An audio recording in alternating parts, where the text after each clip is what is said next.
Hàng loạt du khách quốc tế choáng váng, Việt Nam tổ chức sự kiện diễu binh ngày 2 tháng 9 hoành tráng vượt mọi tưởng tượng.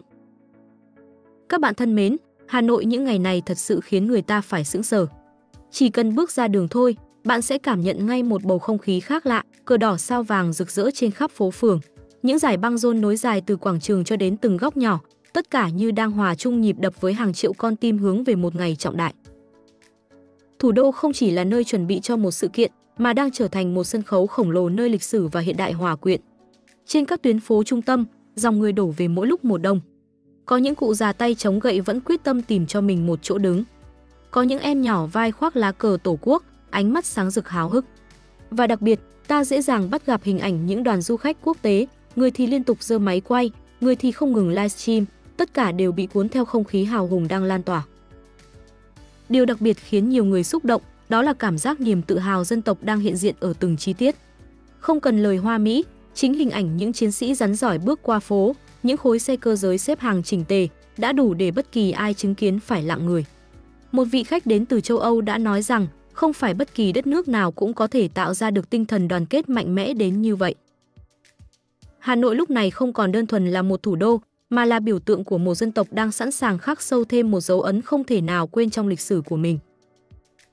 Các bạn ạ, nếu ai đó nghĩ rằng tổng duyệt chỉ là một màn tập dượt bình thường thì chắc chắn họ đã nhầm to.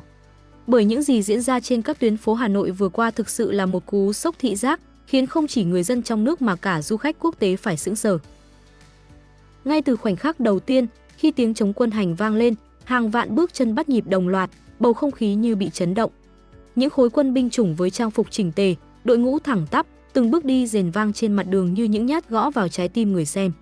Có người đã nói, chỉ cần nghe tiếng bước chân thôi cũng đủ để thấy sự kỷ luật thép của quân đội Việt Nam. Nhưng không chỉ có bộ binh, hình ảnh hàng dài xe tăng, pháo tự hành, xe bọc thép nối đuôi nhau lăn bánh mới thực sự làm nổ tung cảm xúc. Những con thú sắt ấy, dưới ánh đèn sáng rực, tiếng động cơ vang vọng giữa lòng thủ đô, đã khiến nhiều du khách quốc tế phải ngẩng lên, há hốc mồm kinh ngạc. Đặc biệt, khoảnh khắc dàn xe VinFast VF9 của lực lượng cảnh sát giao thông xuất hiện, sang trọng, hiện đại, nhưng vẫn toát lên vẻ oai nghiêm. Đó là lúc nhiều người thừa nhận, Việt Nam không chỉ mạnh về truyền thống, mà còn biết cách phô diễn bước tiến vượt bậc về công nghiệp quốc phòng. Trên bầu trời Hà Nội, những cánh UAV nội địa xuất hiện bất ngờ, lượn qua lượn lại, tạo nên một điểm nhấn đặc biệt. Không ít phóng viên quốc tế đã phải viết rằng, người Việt đang cho thấy khả năng làm chủ công nghệ mới, không cần phụ thuộc hoàn toàn vào nước ngoài. Các bạn thử tưởng tượng, giữa không gian dập bóng cờ, tiếng loa phát nhạc hùng tráng, từng đoàn quân, từng khí tài lần lượt tiến qua lễ đài. Cảm giác ấy giống như một thước phim điện ảnh sống động, mà mỗi người có mặt tại hiện trường đều chính là nhân chứng. Nhiều du khách đến từ Thái Lan đã livestream ngay tại chỗ, liên tục kêu lên, không thể tin nổi đây mới chỉ là tổng duyệt. Điều khiến thế giới phải kinh ngạc chính là tính đồng bộ tuyệt đối. Hàng nghìn con người, hàng trăm phương tiện, nhưng tất cả như được lập trình sẵn, ăn khớp đến từng chi tiết. Từ nhịp chân, ánh mắt, cho đến cả động tác hô vang Việt Nam, tất cả đều tạo thành một bản hòa tấu của sức mạnh và niềm tự hào. Không khó hiểu khi truyền thông Nga đã dùng cụm từ biển người đỏ rực để miêu tả Hà Nội. Báo chí Thái Lan thì thẳng thắn thừa nhận, chúng ta từng nghĩ chỉ những cường quốc như Trung Quốc hay Ấn Độ mới có thể làm được như vậy, nhưng Việt Nam đã chứng minh điều ngược lại. Thậm chí, trên mạng xã hội Trung Quốc, nhiều netizen còn cay cú thốt lên, Việt Nam bây giờ không còn là Việt Nam của vài chục năm trước nữa, họ đang đi quá nhanh. Điều quan trọng là, tất cả những gì du khách và bạn bè quốc tế được chứng kiến vẫn chỉ là bản nháp. Đúng vậy, đó mới chỉ là tổng duyệt.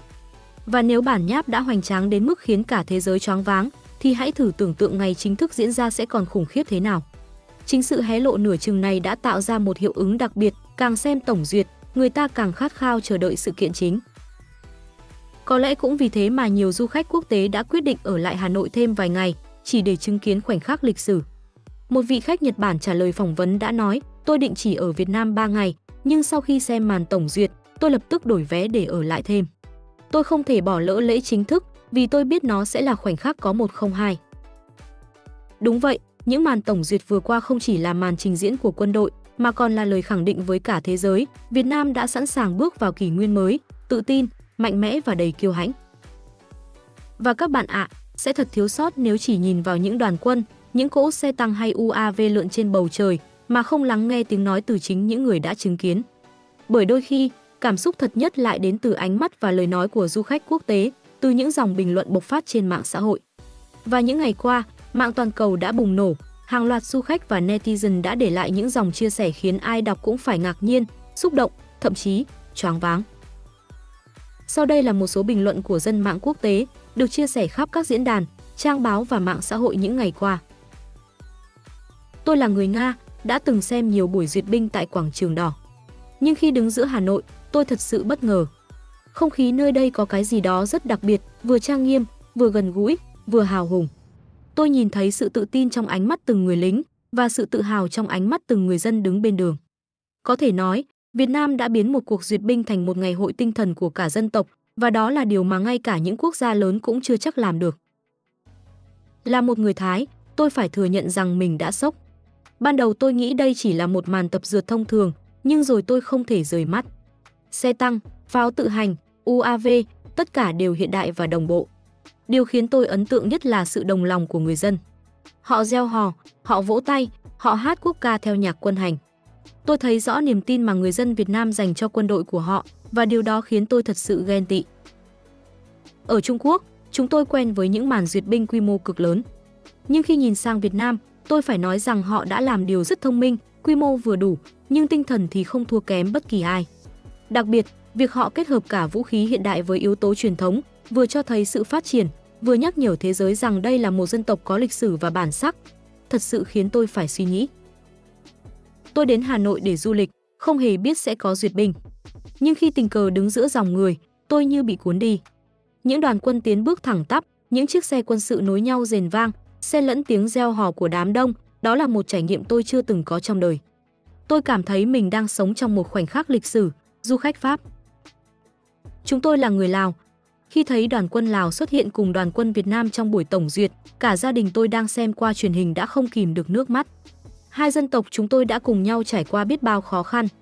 Và hôm nay, khi cùng sánh bước trong một sự kiện trọng đại của Việt Nam, chúng tôi cảm thấy niềm tự hào ấy không chỉ là của người Việt, mà còn là của cả người Lào.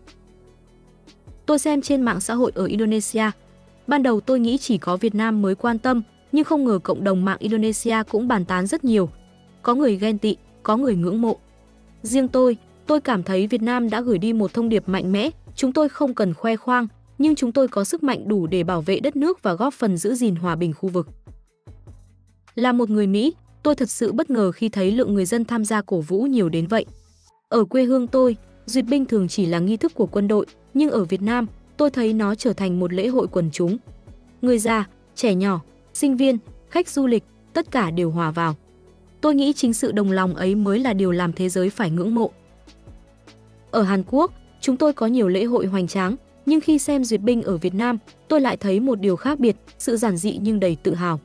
Họ không dùng quá nhiều kỹ xảo hay phô trương, mà tập trung vào tinh thần dân tộc. Và điều đó chạm đến trái tim tôi nhiều hơn cả những màn pháo hoa hay trình diễn ánh sáng. Một số người bạn Trung Quốc của tôi tỏ ra khó chịu, họ cho rằng Việt Nam đang phô trương quá mức. Nhưng cá nhân tôi thì nghĩ khác. Tôi cho rằng đây là quyền chính đáng của Việt Nam, một dân tộc từng trải qua chiến tranh, nay muốn cho thế giới thấy rằng họ đã mạnh mẽ hơn, tự tin hơn. Thật ra, cảm giác ghen tị của một số người Trung Quốc cũng là điều dễ hiểu thôi, netizen Trung Quốc. Tôi là người Nhật Bản. Tôi không thường quan tâm đến các sự kiện quân sự, nhưng lần này tôi bị ấn tượng mạnh. Tôi đọc tin và thấy nhiều du khách nước ngoài thậm chí đổi vé máy bay chỉ để ở lại Việt Nam thêm vài ngày. Điều đó chứng tỏ sức hút của sự kiện này không chỉ ở quy mô, mà còn ở cảm xúc mà nó mang lại. Tôi nghĩ ngày chính thức sẽ còn khiến thế giới ngỡ ngàng hơn nữa. Một đất nước chỉ cần nhìn vào cách người dân của họ đứng trên đường reo hò cũng đã thấy sức mạnh rồi. Tôi thấy những cụ già tay run run vẫn giơ cao lá cờ, những em nhỏ cười vang khi đoàn xe đi qua. Đó chính là sức mạnh mềm của Việt Nam, một sức mạnh không nằm trong khẩu pháo hay xe tăng, mà nằm trong trái tim của người dân, du khách Canada. Tôi muốn nói thẳng, đây không chỉ là duyệt binh. Đây là cách Việt Nam khẳng định vị thế mới của mình. Tôi thấy rõ thông điệp, họ không tìm cách đe dọa ai, nhưng họ muốn cho bạn bè quốc tế thấy rằng họ đã trưởng thành, họ có khả năng tự bảo vệ và họ sẵn sàng đóng góp cho hòa bình khu vực. Với tư cách một người ngoài cuộc, tôi thật sự ngưỡng mộ netizen châu Âu. Tôi là người Thái Lan.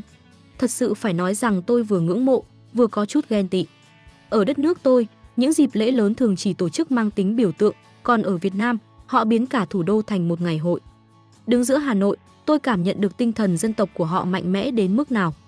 Tôi phải thừa nhận rằng Việt Nam đang làm cả ASEAN phải nhìn lại, họ vừa giữ được bản sắc văn hóa, vừa chứng minh được sức mạnh quân sự, lại vừa tạo được sự đồng thuận trong lòng dân. Đó là điều mà nhiều quốc gia chúng tôi còn thiếu. Tôi tình cờ ở Hà Nội để tham dự một hội thảo kinh tế. Ban đầu tôi không để ý nhiều đến các buổi tổng duyệt, nhưng rồi một buổi tối tôi nghe thấy tiếng trống quân hành và tiếng reo hò từ xa, tò mò bước ra phố thì choáng ngợp. Tôi thấy những đoàn quân đi đều tăm tắp, những chiếc xe cơ giới rầm rập và hàng nghìn người dân reo hò như một dàn hợp xướng khổng lồ. Tôi nhận ra rằng Việt Nam đang truyền đi một thông điệp không lời, họ không chỉ là một quốc gia đang phát triển, mà còn là một dân tộc có bản lĩnh, có niềm tin và có khát vọng. Tôi sẽ mang câu chuyện này về kể với bạn bè ở Mỹ, rằng Việt Nam không còn là đất nước nhỏ bé trong chiến tranh, mà là một quốc gia đầy sức sống, đầy tiềm năng trong thế kỷ 21. Người Mỹ bình luận. Và đằng sau những bước chân đều tăm tắp, đằng sau những đoàn xe cơ giới rền vang và tiếng reo hò của biển người, ẩn chứa một thông điệp lớn hơn nhiều, đó là sự khẳng định vị thế mới của Việt Nam trên trường quốc tế. Về chính trị, lễ duyệt binh lần này không đơn thuần chỉ là nghi thức kỷ niệm. Nó là một tuyên bố mềm mại nhưng rõ ràng với thế giới, Việt Nam đã trưởng thành, đủ bản lĩnh để bảo vệ chủ quyền và đồng thời trở thành một nhân tố giữ gìn hòa bình, ổn định khu vực. Khi những đoàn quân bạn bè từ Lào, Campuchia, Nga sánh bước cùng quân đội Việt Nam, đó không chỉ là hình ảnh biểu tượng, mà còn là lời nhắn gửi về sự tin cậy, hợp tác và tình hữu nghị. Về quân sự, ai cũng thấy rằng Việt Nam không chạy đua phô trương, nhưng lại khéo léo giới thiệu những gì tinh túy nhất từ UAV nội địa, CVF-9 cảnh sát giao thông do chính tay doanh nghiệp trong nước sản xuất, cho tới những khí tài hiện đại được vận hành đầy chuyên nghiệp. Đây là minh chứng rõ ràng cho sự kết hợp giữa sức mạnh truyền thống và khả năng tự chủ công nghệ.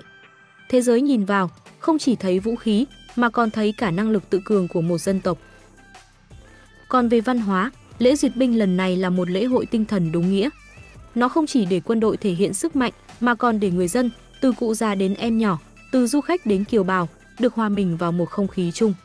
Chính điều này tạo ra một sức mạnh mềm khổng lồ, sự đồng thuận, sự tự hào, sự tin tưởng tuyệt đối của nhân dân vào quân đội và đất nước.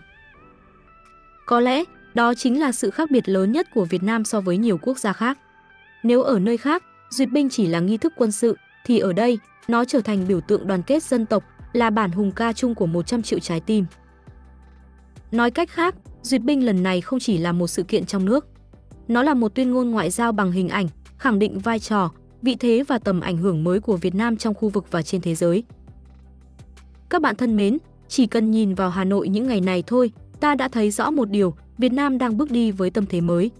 Từ những buổi tổng duyệt gây chấn động đến sự háo hức của người dân và du khách quốc tế, tất cả đã cho thấy, lễ chính thức ngày 2 tháng 9 tới đây chắc chắn sẽ trở thành khoảnh khắc lịch sử, không chỉ của Việt Nam, mà của cả khu vực Đông Nam Á.